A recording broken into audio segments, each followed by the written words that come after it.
When I was 20, I went out with my sister and cousin, who was also basically like my sister, who both turned 18 in the summer. The drinking age in the UK is 18, so I was pretty excited that my two youngest friends, at the time, could finally go to a bar and drink with me whilst I was on leave from university. We went to a famous bowling alley that is famous for late night bowling and their cocktails, and for once, it was fairly empty. We were pretty drunk after a few hours, but nothing out of control, more being silly around each other, singing along to the music in the venue, and attempting ridiculous bowling manoeuvres. As I'm quite protective of my younger sisters, whilst they were getting drunker than I was, I didn't want to let too loose around them, and made sure they were able to handle their drinks with each round. The place was pretty empty. It was Monday night. With the exception of 2 to 3 other bowling parties, the bartender even got us free food to help pace up the alcohol intake to ensure they weren't overly drunk, and I eased up. We even had a friendly competition with other lanes, and laughed every time any of us messed up, or cheered when there was a strike. Just after the midnight mark, I noticed a guy in his early 20s come up to our table. At this point, my sisters were around the drinks table near our bowling lane, and I was bowling. I took a pretty shit attempt to bowl so I could finish up my turn, as I usually don't like unwanted attention, and a few seconds later, I realised I hadn't seen this guy all night. It was strange because the other few parties were interacting with us as they were in groups of friends, so I knew this guy hadn't been with any of the other parties. I walked back to the table whilst my sisters didn't seem to notice this guy, and he was stood against the back wall, a few feet away from us, watching us intently. Immediately, my gut told me something was wrong, because we had the bowling lane at the very end of the venue, and the tables around the area had only been occupied by us for the night.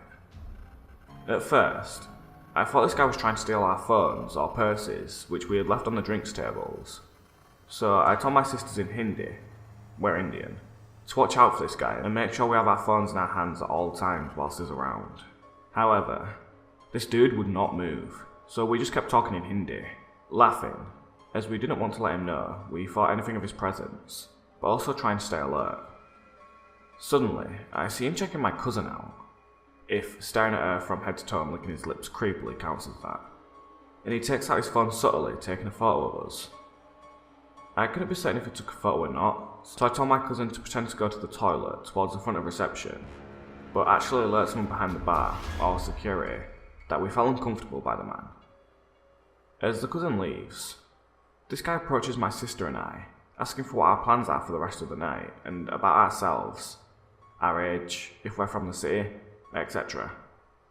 I literally rolled my eyes because I just assumed this guy was trying to flirt with us, despite his creepiness, and score with one of us.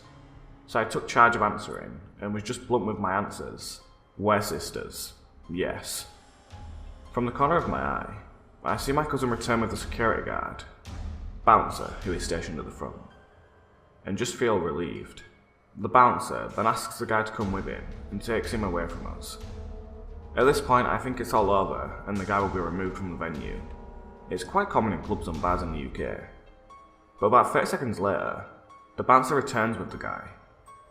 The bouncer says to me, "Do you know this guy?"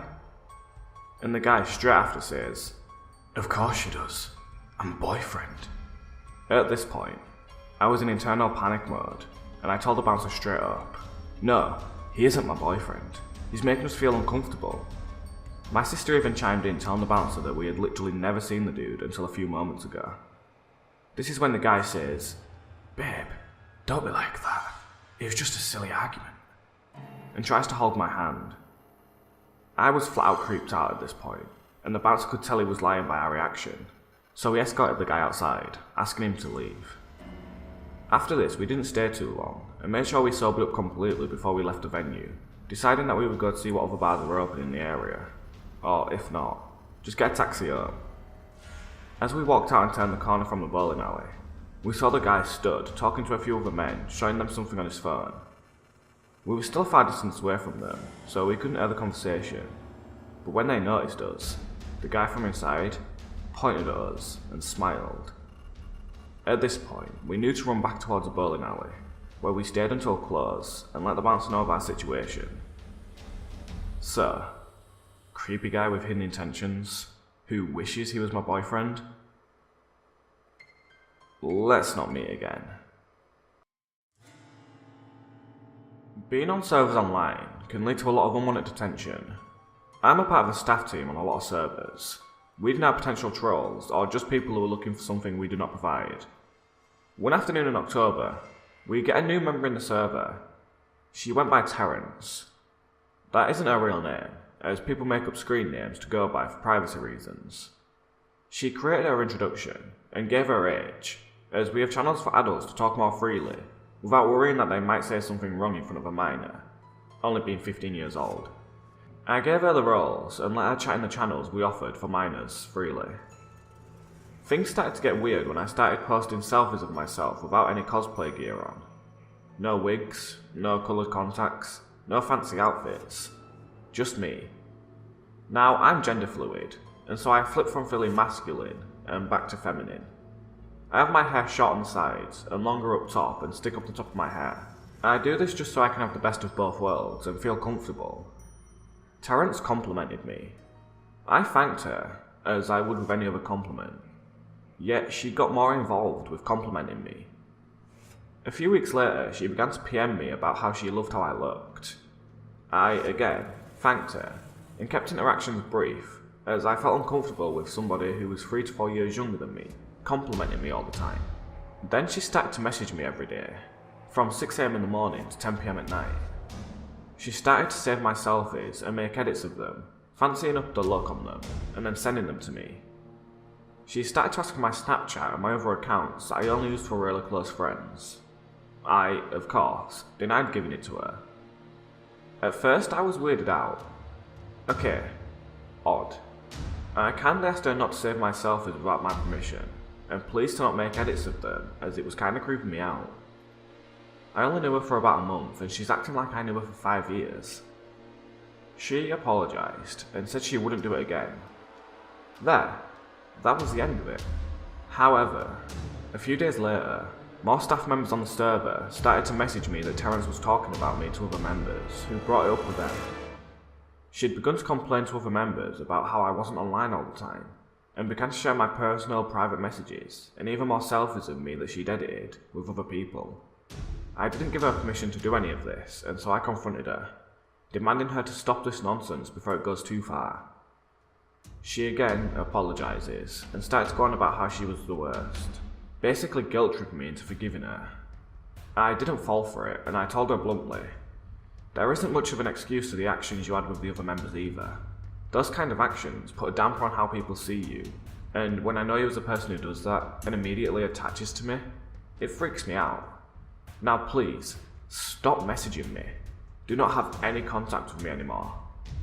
Her response was nothing more than, oh, okay, I'm done with life anyways.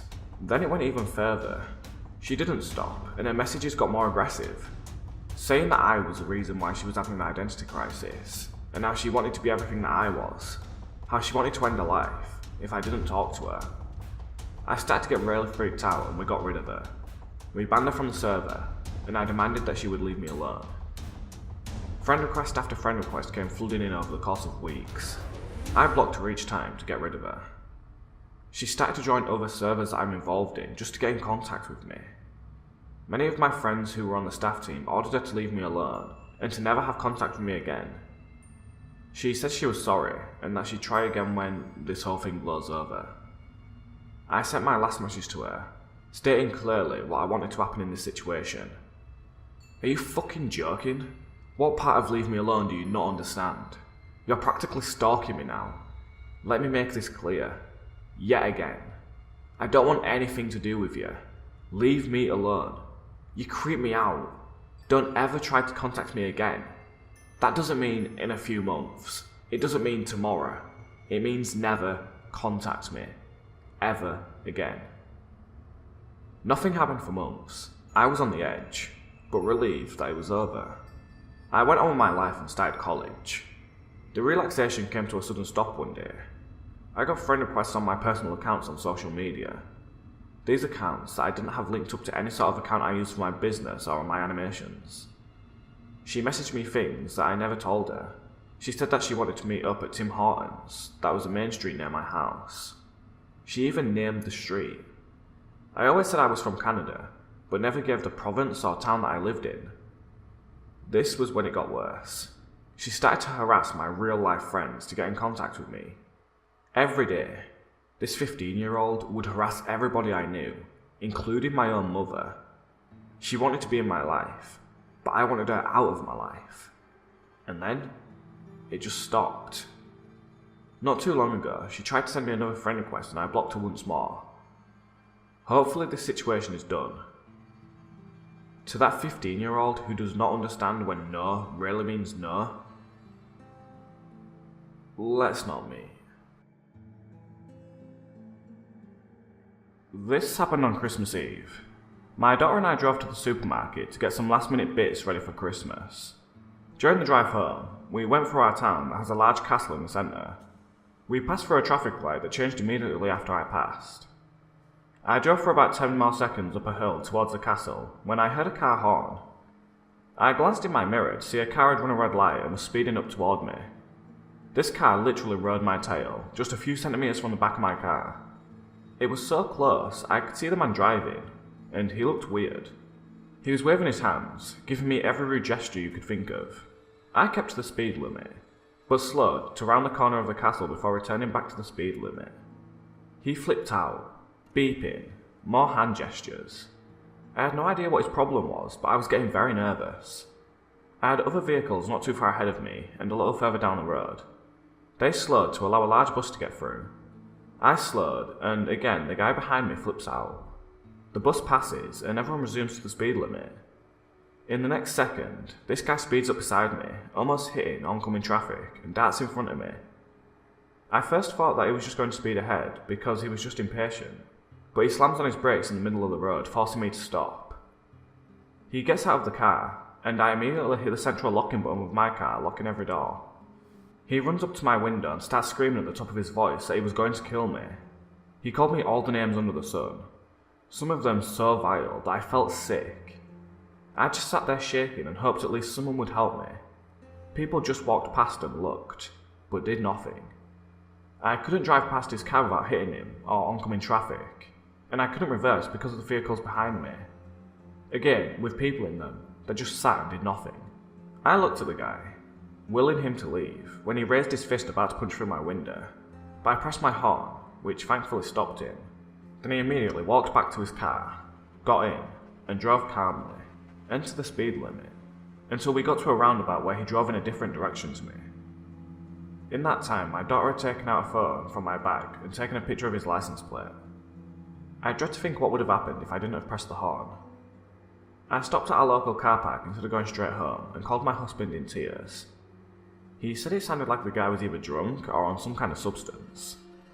I worried more about my daughter having to witness that, but she assured me that she was okay. We spoke to the police when my husband got home, and even though I had his license plate number, I had no evidence of what he actually did.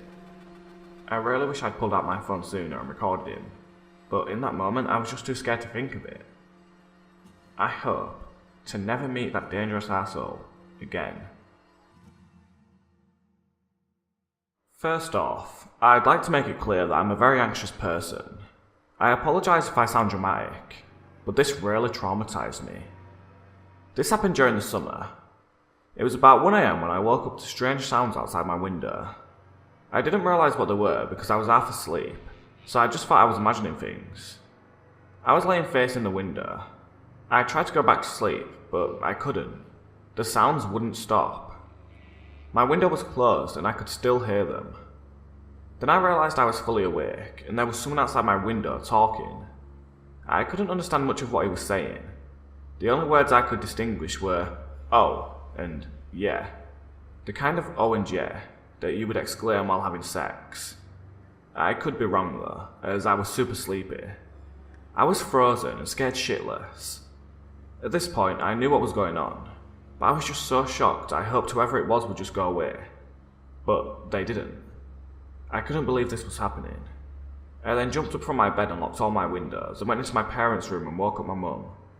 My stepdad also woke up, and I told them someone was outside our house.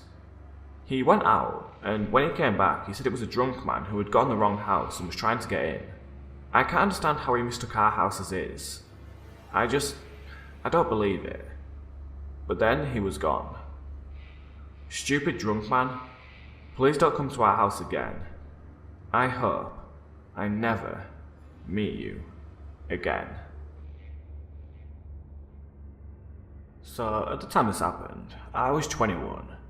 I work in a very popular retail store, and my work environment is very casual. We don't have a uniform apart from a lanyard that we wear around our necks, and we are encouraged to chat with customers for however long it takes to help them select an item, and to feel comfortable around us so they come back. Basic retail stuff.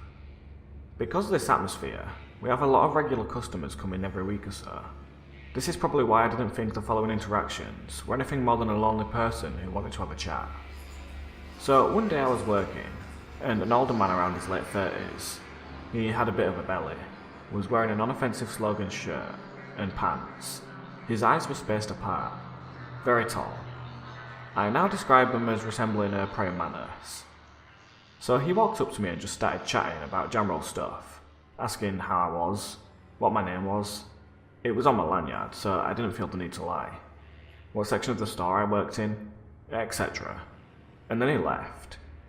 I assumed he was a regular, and that I just hadn't met him yet, so he was just introducing himself. His name was Mitchell. Since that first interaction, Mitchell started to come into the store a lot more often.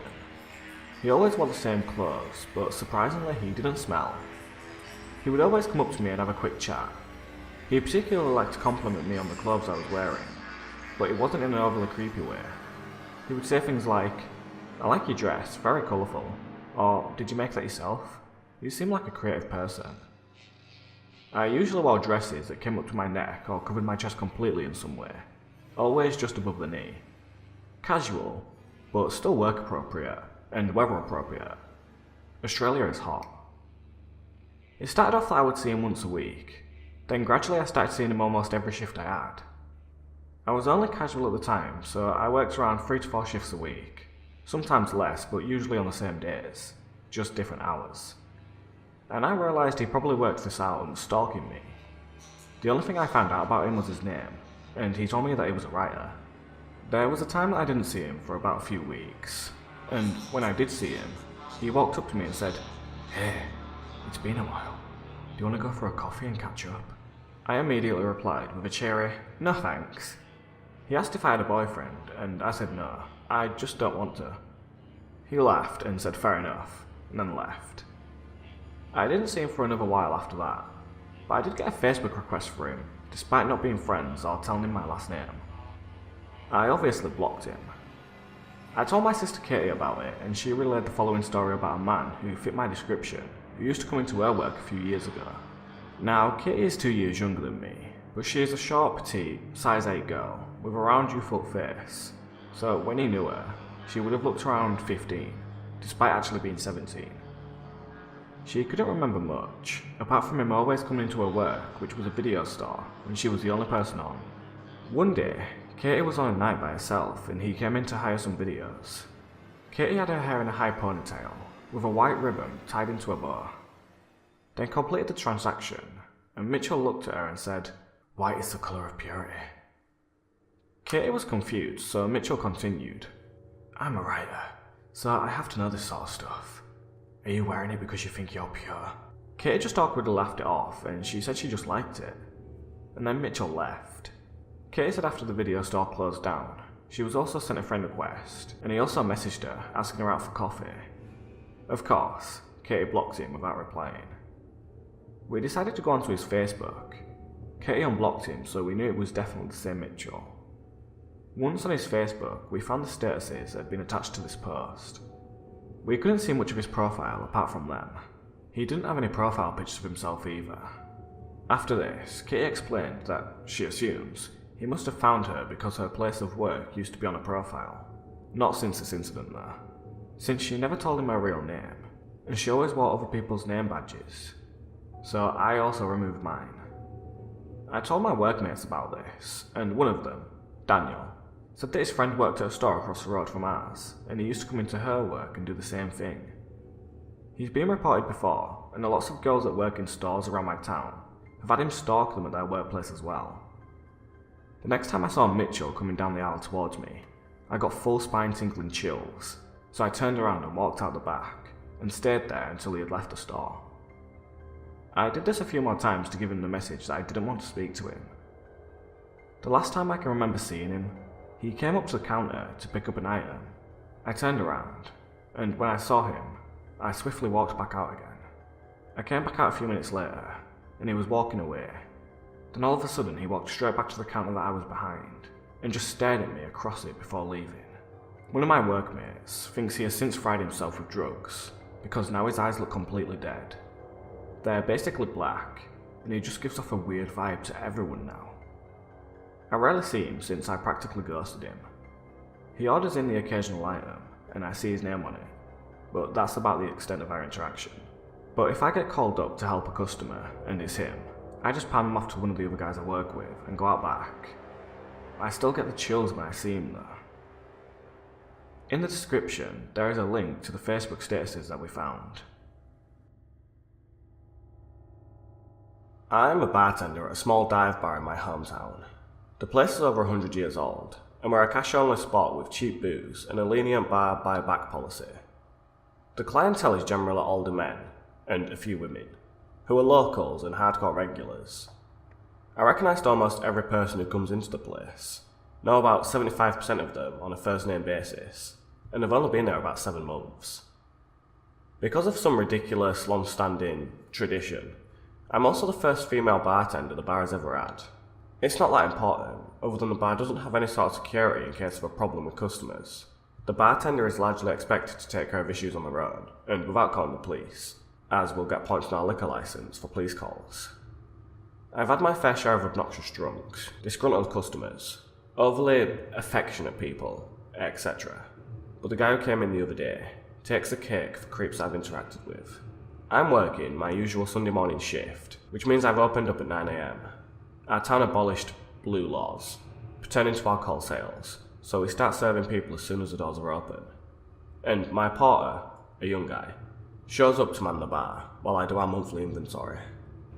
A few regulars come in at around 9:30, and the shift goes pretty well, until about 11:30 when this guy walks in. I don't recognise him at all, which is pretty strange, and I can tell there's something off about him. First off, I could smell him from a few feet away, and he just absolutely reeks of cigarettes. Like damp, weeks-old ashtray-packed cigarettes. He's also wearing these greasy button-up track pants, worn-down Converse, and a baseball hat covering what can only be described as a horrible straw-like hairpiece. He walks like he's already had a couple of drinks in him. I continue my work in the stockroom, but I'm still within earshot of the bar. The first thing out of the guy's mouth to my porter behind the bar is, "I don't really have any money, but I couldn't resist coming back to this place. Last time I was here, I got a blowjob in the bathroom before I shipped out to Vietnam." Some of the regulars laughed, and my porter gave him a half-hearted chuckle. One of the regulars, let's call him Billy, offers to buy the guy a drink, since he was in Vietnam, and Billy was too. Billy starts asking him questions like, "Where were you stationed?" and "What company did you serve with?" And immediately, you can tell that the guy is lying. He starts making up names to fake Vietnamese cities, and claims he worked in Special Ops, with directions only from Nixon. Billy knows the guy's a bullshitter, and not wanting to start the fight, just starts ignoring the guy and leaves soon after. But this creep is persistent and pathological. He proceeds to tell me about 30 more lies in rapid fire, that were both chronologically impossible and unprompted, but oft repeated. He claimed having helped design the Chrysler Building, making $2 million a year as the president of the United Swiss Bank, dating Cindy Crawford, and meeting Donald Trump. He told me he knew the Don had potential back then. At this point, my porter has left, and I'm working the bar until the afternoon bartender gets in. The creep has chased nearly every regular out of the bar, and gotten half of them to buy him a drink out of pity or annoyance. Unfortunately, while I've been able to do busy work behind the bar and avoid the guy, except to pour him the occasional drink, he's now the only one in the place, and I kind of have to talk to him. The guy has been lying or ranting all morning, but his tone starts to shift more sinister. He keeps talking about Donald Trump and how the "grab them by the pussy" tape made him want to vote for the guy even more. I tell him that's pretty fucked up and that the video offended a lot of people. He started apologising and calling himself an arsehole, insisting that he didn't mean it. Then he starts ranting about liberals and Democrats, and says they should all be taken out back and shot in the head. I tell him that's a horrible thing to advocate for, and entirely undemocratic. He apologises again, and then says, "It's because you're so pretty. That's why I'm saying all these stupid things." At this point, I should have asked him to leave. He hasn't paid for a drink, he's run my customers out of the bar, and now he's starting to hit on me. But he's a biggish dude, drunk, an appreciation for violence. Plus, I'm a female alone in this situation. I figure I can avoid having to ask him to leave, since there's no one left to buy him a drink, and he can't possibly expect me to serve him for free forever. He'll get thirsty to move on to the next poor pub. Much to my dismay, he pulled out a wet-looking $10 bill and asks for another scotch. I'm hesitant, but pour him one anyway because a sale's a sale at this place, or so I've been taught again and again by my boss. He drinks and keeps telling me I'm beautiful, have such nice eyes, lips, etc. I'm respectable looking on my best days, and maybe a solid 6 on bad days, so I am not someone who strangers compliment regularly. This guy's obviously trying to be especially endearing in his own twisted mind. Then he says, "I'd like to kiss you," and I immediately reply, "Well, that's not going to happen." And he kind of angrily says, "I know that, I'm just kidding with you." Then he whispers really softly, I'm not 100% what he said, but here goes, "There's other things I'd like to do with you." I'm definitely creeped out by this guy, and I'm close to asking him to leave and hoping he doesn't give me any actual trouble. But it's 12:45 and the afternoon bartender should be here by 1, so I think I can wait it out. He started talking about baseball and how he announced for the Yankees, so I'm keeping my fingers crossed that we've passed the peak creep mode. Then, I made the worst mistake. I needed to come out from behind the bar to draw up on the chalkboard sign with our specials for the day, and I really wish I hadn't. Up until that point, I had been behind the bar, so there was a physical barrier between me and this guy. When I went to draw the sign, there wasn't anymore. At first, he stayed at the bar, kind of muttering to himself, while I set up the chalkboard easel on one of the tables in the pool table area. As I start drawing, I see this guy walking up to me in my peripheral. He's got his drink in his hand, and he's kind of wobbling towards me. He compliments my handwriting for the sign, and I thank him, and he starts talking again about how pretty I am, and what a nice body I have. I roll my eyes and just ignore the comments. Then, all of a sudden, he reaches out and puts his hand on my shoulder. At first, I think he stumbled or trying to gain his balance, but then he starts rubbing my neck. It's not aggressive, just fucking uncomfortable and unasked for. I step away, tell him to stop, and ask him what he thinks he's doing. Then he starts apologising and making some excuse about pretty girls making him nervous. I asked him not to do it again, to please let me work, and then I turned back to the easel propped up on the table in front of me. I kept working for about 5 minutes when I hear him put his drink down on the table behind me and walk back up to where I'm standing. The next thing that happens only lasts for about 10 seconds, but it feels like forever. I'm about to turn around and ask him to back up when he grabs me in a bear hug and leans against the table. I immediately tense up. My heart is racing and I can't gather my thoughts on what to do. All I can think is, what the fuck? I snap myself out of my shock, push myself back off the table and yell, "What the fuck, man?"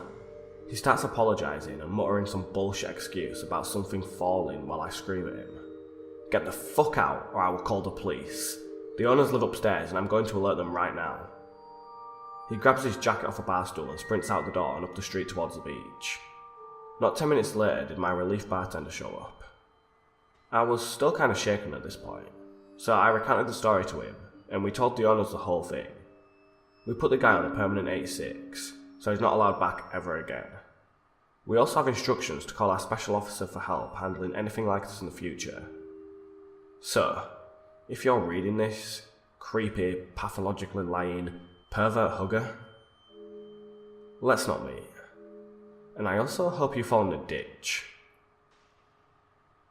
TLDR, working a morning shift at a dive bar, wound up alone with a creep, and almost got assaulted at 1 in the afternoon. Before any judgment is placed, I would like to say that I wasn't in the best state of mind prior, nor during this situation. I just went through a particularly difficult breakup, a suicide attempt, moved back in with my parents, then experienced a sexual assault by a trusted friend. I didn't have a good judge of character, and was by far hitting my rock bottom. I also posted this here before, in less detail, but I lost my account. Anyway, after several months at my mother's home, and after the sexual assault, I realised that I desperately needed to get out of that atmosphere and try to get back up on my feet. I found a cheap home for rent and began my life all over again. It wasn't the nicest place, certainly not as warm and as comforting as my last place, but it would do temporarily. Shortly after moving in, still not in the right mindset and with a huge lack of self-care, I began using almost anything that I could get my hands on. Many psychedelics, such as acid, mushrooms, and MDMA. Anyone who has experienced MDMA can tell you it gives you this incredible sense of happiness and content, which, at the time, I had neither. These short-term bouts of false happiness sucked any remaining serotonin from my brain and left me feeling just, if not more, empty inside. On top of that, after my suicide attempt, I was abruptly taken off of all my medications, as I used them to hurt myself prior. This meant my sleeping medication, and with it trickled down that familiar insomnia. Then, my SSRI, which, when stopping abruptly, can exceedingly send you into a state of manic depression and confusion. And, last but not least, my benzodiazepine anxiety medication. I relied on this for years. It took me out of my agoraphobia, and helped with my PTSD triggers, which having my attacker live just several blocks away, on the very same street as another individual whom abused me from ages 11 to 14, I simply lost all abilities to cope. After some time of intense withdrawals from my benzodiazepines, and even experiencing a seizure, I began to buy pills. The only ones available to me were Xanax, which I quickly developed a tolerance to, and, at my worst, was taken anywhere from 12 to 20 mg a day. Because of the Xanax abuse, there were many things I didn't completely recall, such as my wedding, to a bass-playing musician I had only known a month before, as well as much of the month we spent together. My most vivid memories were lying on the couch watching The Office on Netflix religiously, shaking and sweating in between buys and re-ups from my pill dealer. I began drinking heavily and hanging out in the wrong crowd, the grunge punk crowd.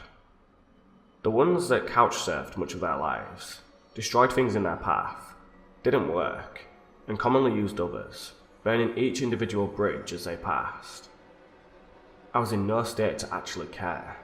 I enjoyed their company, and one individual in particular, I'll refer to as Sideshow Bob, started to become what I thought was my best friend, even wearing a dress at my wedding as my maid of honour.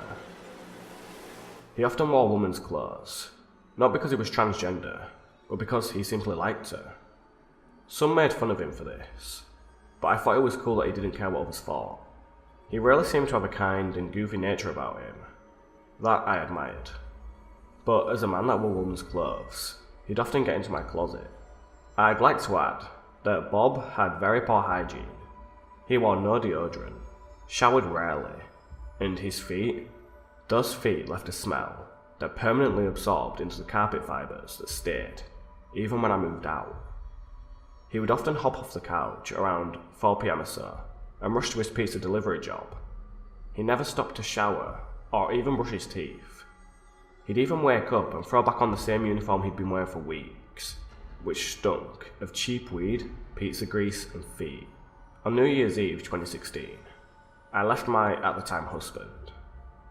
After a serious withdrawal, and being around him completely sober, it became obvious that he was using meth.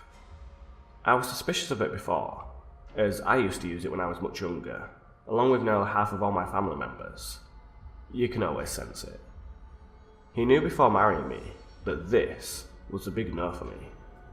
My brother in prison, my father's heart attack and death, all contributed to meth use.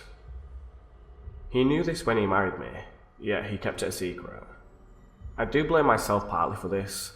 It's the kind of thing that occurs when you marry a stranger. About a year later, he passed away from a shot laced with fentanyl. They found his body 5 days later.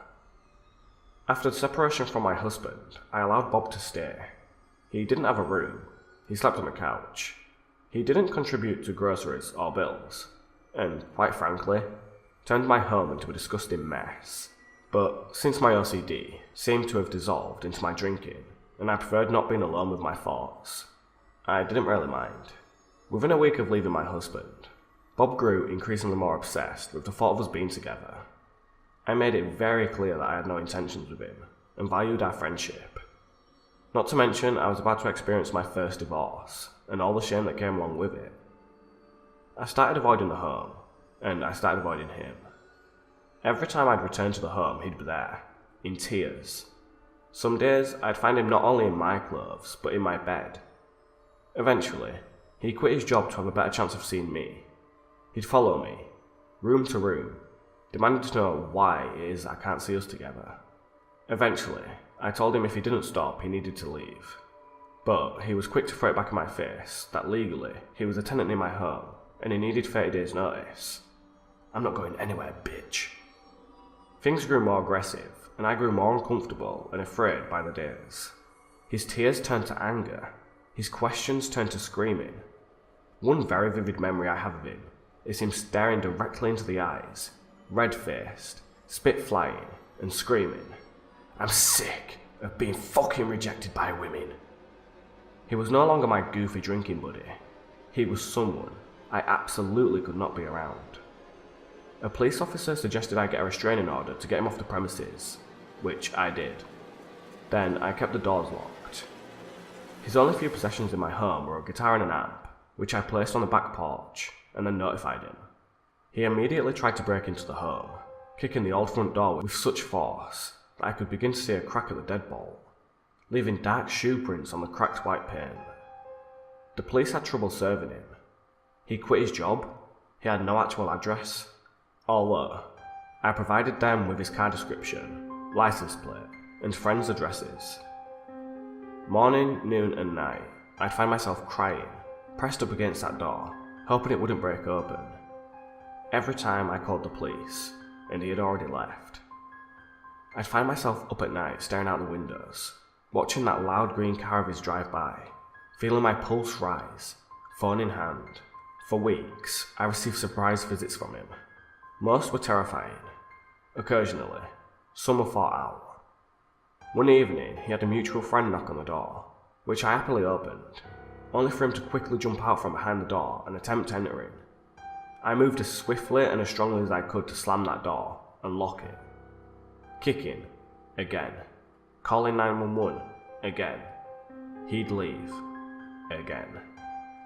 After a few months, he moved on. He found a girlfriend who kicked him out quite quickly. He responded by beating her unconscious and attempting to cut her throat. Luckily, a neighbour heard the commotion and Bob quickly ran. He got off easy on those charges. But, of course, if you Google his name, you see the repeated charges of serious assault. I spoke with his exes. I saw the photos of what he'd done to their faces, their bodies. All I can think about is how that could have been me. The last time I saw him was back in my hometown at the local grocery store, as I waited for a cup of coffee after a tiring 10-hour shift at my last job. He nodded with a kind smile. I froze, heart throbbing, hands shaking. It was that day that I moved an hour and a half away. It is this month that I'll be moving back. TLDR, I let a friend stay with me and crash on my couch until he became obsessed with the thought of us being together. He began sleeping in my bed when I wasn't home, wore my clothes. If I came home, he'd cry and follow me. Then that eventually turned into him screaming and cornering me. I got a restraining order against him, but the police could never find him to serve him. Despite showing it to him, he still repeatedly tried to break into my home for over a month. Sometime later, he got a girlfriend, beat her unconscious, and attempted to cut her throat. I moved an hour and a half away from that town, but will be returning at the end of the month. This happened a couple of years ago, when I was a senior in high school living in Southern California. It was later in the evening, sometime between 8 and 8:30, and my mum and I had just gotten home from a long day of driving and visiting the family to discover that our cat was completely out of food. I was tired of being in the car by then, and didn't want to go into Petco to get cat food. My mum begged me to go with her, so I finally caved and said yes. Looking back now, I am so grateful that I did, because if I hadn't decided to go, I think there's a good chance my mum would have never came home.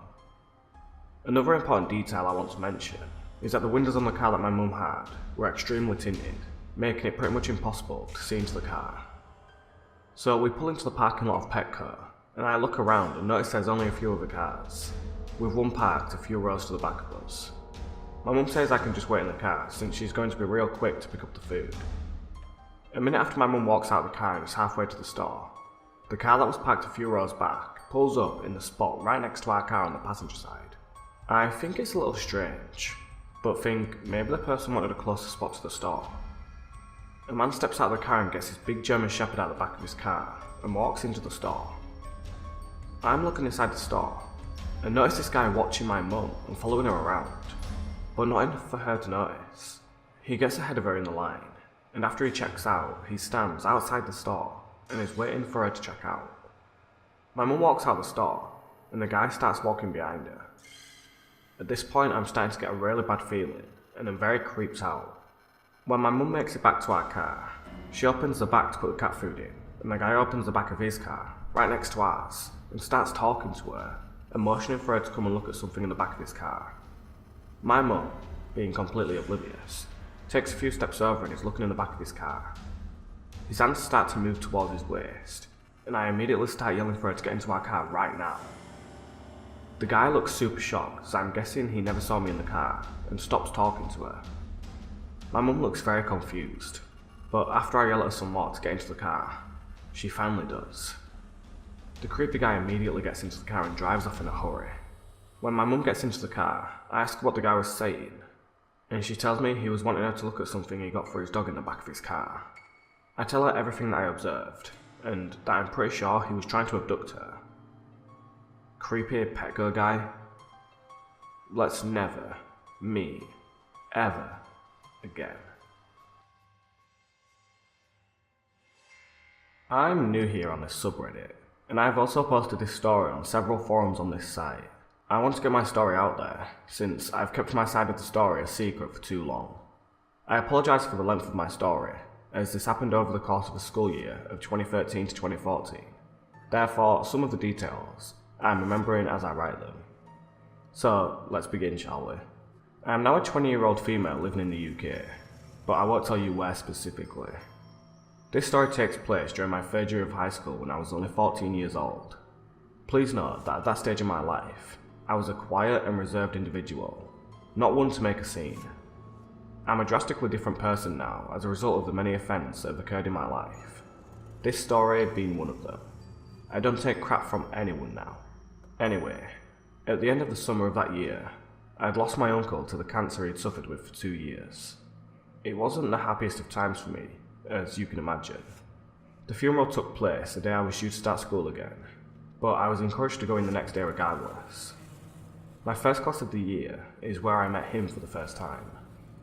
For the sake of the story, I'll refer to him as Mr. Stone. Now, Mr. Stone was a young teacher, I'd probably say in his early to mid-20s, and at a glance, he didn't look like your stereotypical creeper. He was about average height, dark hair and eyes, and had a wispy thin goatee on his chin.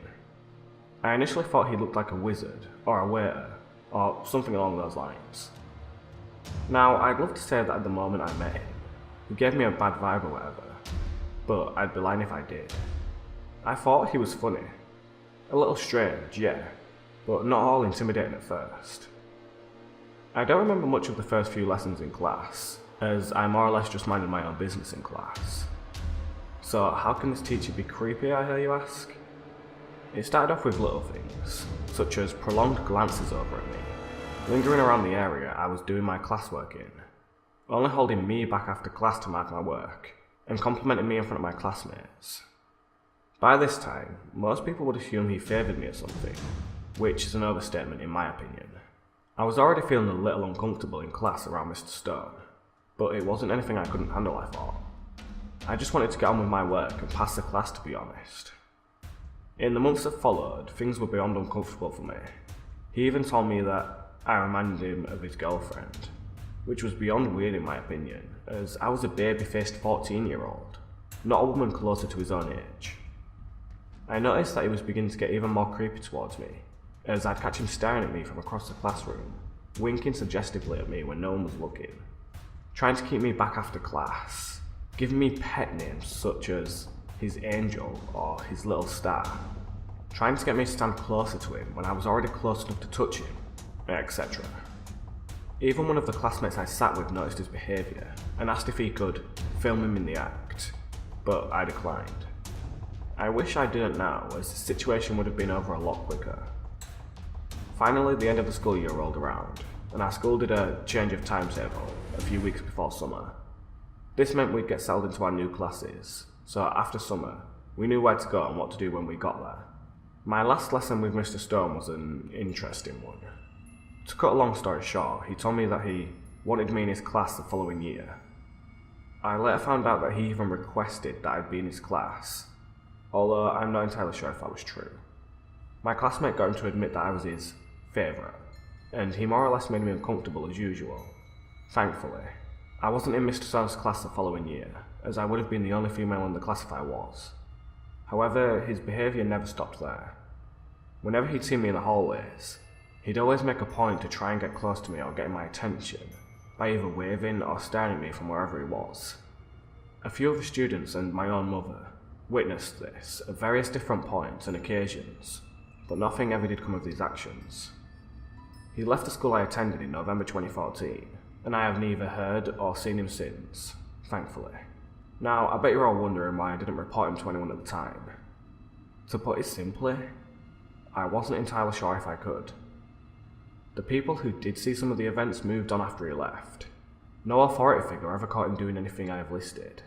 He was well liked amongst the students at my high school, and as many other people have pointed out when I tell them my story, he never actually did something to me.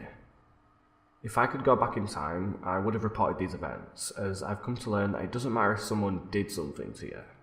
If someone is persistently giving you unwanted attention, then you are within your rights to report it.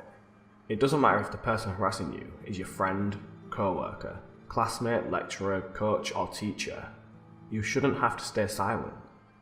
I wish someone could have told me this when I was 14, then maybe I would have spoke up against him.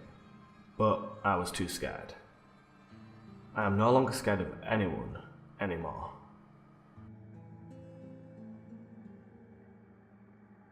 This story is from when I was 16. A stupid, rebellious schoolgirl who used to hike her school skirt at least 5 inches above the knee, even in the middle of winter, when temperatures dropped low and my legs were bare because God forbid warm stockings. I didn't like them because they would eventually slide down during the day. I always got dropped off by my dad in the mornings because I was useless at getting up and ready to catch the school bus, or walk, but both my parents worked until 6, so I walked home. The buses were almost always crowded, and there were never any seats. Anyhow, on to the actual story. My mum is a great, wonderful, amazing person. Back then, I didn't realise this, as we would get into the most intense fights that rebellious teens and their parents would get into. Don't do this, don't do that. And I always did the opposite of what she told me because I was stupid and rebellious. She loved that I walked home, as I had recently quit ballet and jazz and wasn't exercising enough to her liking. But she always told me never to cut through the park and to always go around it. I lived up the road from this park. It was pretty safe during the day. At night, it was notorious for drive-by drug dealings of meth. It's sad that it's easier to get meth than it is to get weed in my part of the city. This wasn't the part she was warning me about though, as it was still daylight when I got home from school. There are 2 parts to the park, a playground and the large fields and clubhouse, and then when you get to the end of the fields, there is a bridge that carries on to the rest of the park. It's shady and cold. The trees hover over that area, so there's hardly no sun or warmth going through. The path going up to the top, where there is a main road, is covered in trees, and there's no warmth at all, and it's very slippery and dangerous to walk down. And the worst part? It's an attraction for perverted assholes. So my mum told me to never go through that part of the park, especially alone.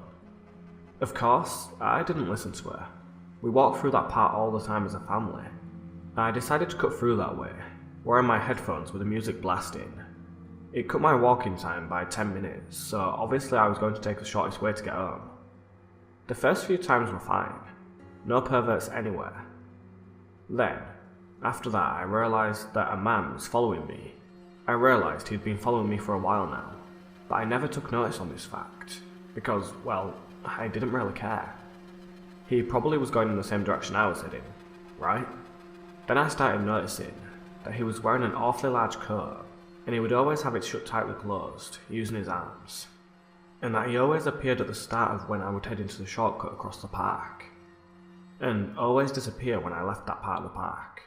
Of course, I brushed it off, as it was winter, and unbelievably cold for my city, and why do I care where he goes off to or not? One day, my friend managed to coax her old brother into a packet of cigarettes, and we decided, what a better way to have a sneaky little smoke at the park. There was 3 of us walking down to the park on the way home from school. It was all fine and dandy, until I spotted the man, sitting down on a park bench wrapped in his large coat. I immediately knew something was up, because he heard us approaching and whipped his head around. I could only see the upper half of his body as we were behind the park bench. His eyes met mine. It was an unusual sight. They were absent, cold. That look he gave me makes me get goosebumps to this day.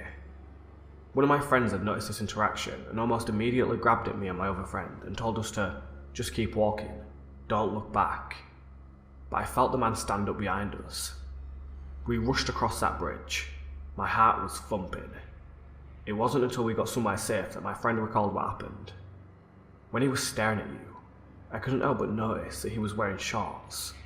I mean, it's super cold, she said. Then I saw a trash bag by his side, and his hand was inside his coat. It was moving. I don't think he was wearing shorts. I never cut through that bit again, and I never saw that man again. To be honest, I don't think he even lived in my area. I know I should have reported him, but I was scared about what my mum would say if she knew I was cutting through that area. Which, of course, is stupid. I'm just grateful I had my friend and a quick thinking, because who knows what could have happened. Man in the large coat?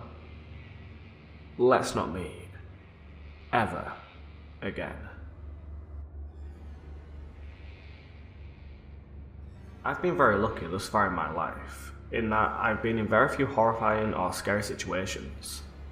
I'm pretty smart, and I tend to avoid situations where trouble could potentially arise. Though, from time to time, I'll try and provoke the universe into throwing something thrilling my way by going on random adventures or seeking out abandoned places, and each time I end up coming out unharmed and disappointed. There's one time though, that I did get trapped in a horrible situation, though it wasn't on purpose. This happened purely by accident, but it's the only time I can ever think back on where my life was legitimately in danger. I get chills all over my body every time I think about it. Luckily, I've pushed it back into the recesses of my memory, and only bring it up every once in a blue moon to tell a scary story. Such as now. I used to live in a small town in southern Kentucky, where I attended college. I'd moved in with my boyfriend, which was also my very first relationship. Things ended pretty sourly, and we were forced to live together for about a month while I waited for my parents to help me move back home. I was pretty bitter about the breakup, given our relationship had lasted almost 3 years, and I had started to spiral in the last few months that I lived there. I overindulged in alcohol and weed, and kept myself pretty doped up a good portion of that last month. I hated that I was leaving, as I had made several really good friends there, and I loved small town life. I was going to miss it when I moved back to the big city. I never got my full license after I got my driver's permit, so I didn't have a car. My ex did, and so I entirely depended on him for rides, which he stopped giving me after we broke up. I don't blame him, to be honest, but I felt it was the least he could do after all the shit he'd done to me. I thankfully still had a bike, and resorted to biking myself all over town whenever I wanted to go somewhere. I love biking, and thankfully, this experience did not ruin biking for me. On the day this incident occurred, I was biking to campus to register for the current semester. Since I was moving back home, I would be registering for online classes for the first time. I still had to go in person and fill out too much paperwork and attend a couple of meetings. On this particular day, it was scorching hot, with the heat index well over 100 Fahrenheit. I had a bottle of water with me, but it wasn't doing much good. The trip was longer than I usually biked, and I was completely soaked in sweat by the time I arrived on campus. As I was heading there, I saw a white van parked on the side of the road. There was lettering on the van, but I couldn't make out what it said. The driver was sitting in the driver's seat and looked up at me as I passed him. He was an older black man with a grey beard. I couldn't see much else about him, but as I passed him on my bike, I saw that he was staring right at me. I thought nothing of it at the time, other than it being a little creepy. I'm naturally paranoid, so I glanced back when I was a couple blocks ahead to see if he was following me, but he wasn't. When I got to campus, I tried my best to dry myself off in the bathroom, but my hair and clothes were still wet. I sat in the back of the auditorium and tried my best to pay attention to the meeting, but my thoughts kept creeping back to my now ex-boyfriend and our failed 3-year relationship. This wasn't the first time my heart had been broken, and I was actually planning to do this for several weeks. Everything about my life had fallen into chaos, and I was scared to be going back home and starting from scratch. More than scared though, I was pissed. Mostly at myself. I felt like I had thrown away 3 years of my life, and I hated it. I hated myself for being stupid, for not breaking up with him sooner, for not doing better in school, for so many mistakes that I'll never be able to take back. I'm telling you this not because I want your sympathy, but just so you can understand my frame of mind during this incident. The meeting adjourned, and I went down the hall to speak with an advisor. She was nice and spunky, and we talked about my interests and hobbies and selected a good bunch of classes that'd be easy for me to do online and still be useful for my degree. It was a relatively stress-free school registration, and the only thing I was dreading at that point was biking back home. My ex had to work and wouldn't be there, thankfully, but the long ride back was going to be even worse this time as it had gotten hotter. As I began to pedal back to my apartment, my thoughts went back to my ex again. I hated that I couldn't stop thinking about it and our whole shitty situation. I started pedaling faster, wanting to get home so I could smoke and watch something on Netflix and just forget about the whole thing. Disillusionment and detachment was second nature to me now, and it was the only way I could cope with the situation. I passed this old train car museum near town square, which signalled to me that I was almost back. The heat was sweltering at this point, and little streams of sweat were practically pouring down my face. It was getting difficult to pay attention to the road, as I was now constantly wiping sweat off my forehead. A bump in the sidewalk was coming up, and I noticed too late that it was a large one. As my bike tried to wheel over the bump, the force quickly popped the tube in my tyre, and in a few seconds, the front wheel was completely flat. The jolt was so sudden that it almost threw me off the bike, but I managed to stop right there before going headfirst into traffic. I started cursing at myself, and my head got hotter and hotter as I started swinging my backpack around in frustration. Some papers and other items flung out of my bag, and I chased after them. I stuffed everything back into my bag, crinkling up every single piece of paper in there, though I didn't care at this point. My fuming temper combined with the near blackout temperatures were causing me to sweat immensely. I could feel the heat rising in my head, so I gathered my bag and my bike and walked it across the street. Even though I was less than 8 blocks away from my apartment, it felt like miles in this heat. With everything else that had happened up until this point, I felt like the universe was playing a cruel joke on me. As I walked my bike across another block, I saw the white van again from earlier driving down the street I was walking on. The same driver was still in the driver's seat, and as if he could sense me, he looked over at me and stared at me again. I looked away this time and just kept my focus in front of me, thinking about the icy cool apartment that was waiting for me. As I crossed the street and the van passed me, I noticed out the corner of my eye that the van was turning down the street I had just crossed. I kept walking and got back up another block, when I got a gut instinct telling me to turn around. I did, and I froze. The white van had circled back and was now slowly following me. If you knew anything about this area of town, you'd know that most of the streets are one-ways, and it takes an effort to circle back around if you did turn down the wrong street. The driver would have had to been driving really fast in order to turn around like that. As it got closer, I could finally make out the wording on the side of the van. It was a transportation service for a local senior living centre. The tension in my neck eased a little when I saw this, and the van pulled up next to me as the driver rolled down his window.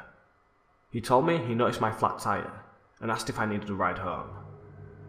Now, you're going to judge me harshly for what I'm about to do, and to be honest, deserved. The first thing we learn as kids is to not trust strangers, and to never go into a stranger's vehicle. As a kid, I have never been in a situation where a stranger, or adult, had tried to kidnap me or take me hostage in any way, and I felt at the time that I was too old to be at the target of a creep or pedophile. My anger was clouding my judgment, and it was so hot and I was miserable that I just wanted to get home, and the prospect of not having to walk my bike the rest of the way home was enticing. So, against the advice of every single adult and parent I had ever met, I said yes to the driver's offer. He smiled. Not in the usual happy kind of way, but in almost the way someone smiles when they're about to eat a juicy steak dinner. He quickly hopped out of the van and helped me get my bike into the back compartment. It was a spacious van, and the inside was in good condition and smelt like it had been recently cleaned. We got my bike inside and then we both got in the front of the van. The driver took off and headed down the road to my apartment. I pointed the vent directly at me and got an arctic breeze of cold air right in my face. I immediately forgot all my hesitation and doubt, feeling as if I had made the right choice.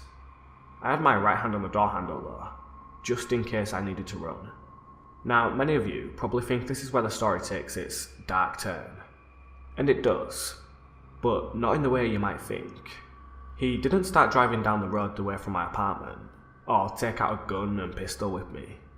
He turned down the street I pointed to and drove into my apartment lot. He pulled into a parking space, and I noticed that it was the space directly in front of my second-story apartment. I hadn't told him what building was mine yet, and so the fact that he had randomly picked the right one was weird and freaked me out a little bit. I turned to the driver and saw that he was smiling at me like he was earlier, and that creeped me out even more. Despite this, or maybe because of this, I thanked him for the ride. I told him that I was having a shitty week and that it was a treat to get help from a kind stranger. His smile quickly faded, and for some reason, that deeply unnerved me. Then he spoke up. "Don't thank me too much." A cold chill swept over my entire body as soon as he said that. I asked him what he meant and he paused for a moment, and all I could see was his eyes running all over my body, as if he were inspecting me. I felt violated. I don't know why I didn't open the door at that moment, but I was so taken aback by his behaviour, I guess I froze up. It was at this moment that I finally got a good look at him. He was wearing a dingy red shirt with the sleeves cut off, torn basketball shorts, and flip-flops. Not at all the attire I would expect a driver to be wearing. His face was warm with age, and I could see that he was a rather skinny man, but he had this crazed look in his eyes, and I feared that he could be capable of anything. He finally spoke up again. "Well, are you going to invite me upstairs so I can get a better view?" He spoke with a seductive, but at the same time, almost aggressive tone. At the same time he spoke, I heard a click, and could feel the doors locking. Another, more powerful chill washed over me, as every hair on my body started to stand up. I tried to jiggle the handle I was still holding, and confirmed that the doors were locked. A primal fear had completely taken over me.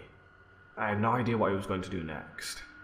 I looked around for someone, anyone who might be outside, and luckily, I saw someone throwing away their trash. The dumpsters were on the other side of the lot though, and I was afraid if I tried yelling or making a scene, the driver would pull out some weapon or something and try to sedate me. I looked back over at him and saw that he was smiling at me with that creepy, almost salivating grin. I looked deeper into his eyes, and instantly, horrible realization came over me. He's enjoying this, fucking with me, and he was relishing in it. I saw him turn around and begin to reach for something in the back seat. At that same time, I could feel my phone start to vibrate. I had turned the ringer off during the meeting at school, but I could tell by the vibrations that it was a phone call. I pulled my phone out quickly and saw that it was an unknown number. Seeing an opportunity, I quickly answered it. I almost shouted out loud when I heard it was an automated call concerning a debt I owed. I spoke nervously into the phone. "Hey Mum, what's up?" As I spoke, the driver looked back at me, dropping whatever it was he had been reaching for in the back seat. He looked furious, almost as if he was about to rip the phone out of my hands. He didn't though, and I knew there was going to be only one chance of me getting out of his van. "I'm here actually. I'm about to walk up. My bike got a flat tire but someone gave me a lift home. Yeah, I'll be in a few seconds." I hung up and looked over at him, laughing nervously. He was still staring at me, his face full of heated rage. The air in the car was already pretty chilly, and with the shivers and goosebumps spreading all over my body, I felt like I was about to freeze to death. "Sorry, but I gotta get going," I said sheepishly. The driver didn't move an inch, he just kept staring at me. His eyes were piercing right through mine, and I suppressed a powerful urge to throw up. "Could you please unlock the door?" I said weakly, practically begging at this point. He looked at me for a few more seconds, his eyes running over my whole body once more. He then smiled creepily at me once again. He was enjoying every second of this, and for a split moment, I felt like he had called my bluff about the phone call. I said a quick prayer to myself, and prepared myself mentally for the fight of my life. To my surprise though, he lifted his hand to his control panel, and I heard the doors unlocked. He kept his eyes on me the entire time. "That's too bad. Maybe next time." "Yeah, maybe," I spat out as I opened the door with an insane amount of force. That suffocating heat came flooding into the car, but I barely even registered it. I was practically euphoric now that I was out of that fan, and I raced to the back of the van to get my bike out. When I turned around to the passenger side, I gasped when I saw that the driver was already there. He had gotten there impossibly fast without making a noise. His entire demeanour was deeply unsettling, and I just wanted to get as far away from him as possible. He towered over me, and silently opened the van's back door and helped me load out my bike. I thanked him again briefly before walking as fast as I could to get away from his van. I walked to the building opposite mine, as I was afraid of him potentially seeing which unit I lived in. When I got to the stairs and looked back, I saw that he was indeed still staring at me. I left my bike behind the stairs and started walking around the back of the building. I wasn't going to let him see which apartment I went into. I turned the corner and walked to the back side of the building. There was a breezeway that intersected the entrances to the apartments that led to the stairs in the parking lot. I stopped at the entrance to the breezeway, too scared to peek around the corner. I finally summoned up the courage and poked my head out just enough to see the lot. I could see the van still parked in the same spot, but the driver was gone. Suddenly, the van began moving. As it backed out of the spot, I could see the driver behind the wheel. I was too far away to completely see his face, but I watched him intently as he slowly drove out of the parking lot. He didn't look over, and as far as I knew, he hadn't spotted me. As the van drove away, I made a disturbing observation that hadn't clicked with me before. The van didn't have any windows in the back or on the sides, just the front. I had never seen a shuttle van without windows before. The black wording on the side of the van was faded, and there weren't any logos or unique symbols at all, just the title of the Senior Living Centre in plain font. As I pored over this, I walked over to my bike and peeked out from the breezeway at the lot. Once I was sure that the van was gone, I walked my bike across the lot to my building. I locked my bike under the stairs and then walked up to my floor. I took one more look out to the parking lot, making sure I was safe before heading in. I locked the door quickly and put the chain on. I walked over to the sofa and slammed my body down, overwhelmed, both mentally and physically exhausted from the incident. As I sat on my sofa and thought about the van, another, even more unnerving thought came back to me. The back of the van. It had smelt like it's been recently cleaned. There was that fresh scent of cleaner in the air, and the dirt pans on the floor had been completely clear. The myriad of scenarios, and what this could have meant flooded through my head. What's worse is that I hadn't seen what he'd been reaching for in the back seat, right before my phone rang, and possibly saved my life. There was something deeply wrong with that man, and chills began to spread over my body again from just the thought of him. Now, deeply paranoid, I walked over to my window and peered out the blinds. There was no one outside now, and no cars were moving. It was eerily still though, and with the sun starting to slip behind the clouds, the whole scene just looked like something out of a horror movie. When my ex came home, I told him about what had happened. He took it seriously at first, before laughing in my face and telling me I wasn't going to last 5 minutes without him. He then went to his room, and I cursed at him under my breath. I left town a few weeks after that incident and never saw the man or that van again. To this day, I still have no idea what he was reaching for in his back seat, and what his intentions were with me. And it's the not knowing that scares me the most.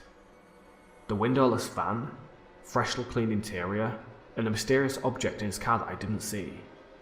It all painted a very bad picture in my head, and whenever I started to go into even more extreme possibilities, the goosebumps would steer me away from the trains of thought. I didn't want to think about what that man would have done with me if he had gotten his way. Part of me wants to believe he was just fucking with me the entire time. I still go out biking all the time to this day, even in the dead of summer, but I'm now much more cautious of my surroundings, and when I listen to music, I keep one ear free so that I can still hear if someone approaches me. My advice to anyone listening to this story: stay aware of your surroundings, but most importantly, please heed the warnings of your parents and never get into a vehicle with a random stranger, no matter how tempting it may be, because you never know where they might take you or what they might do to you.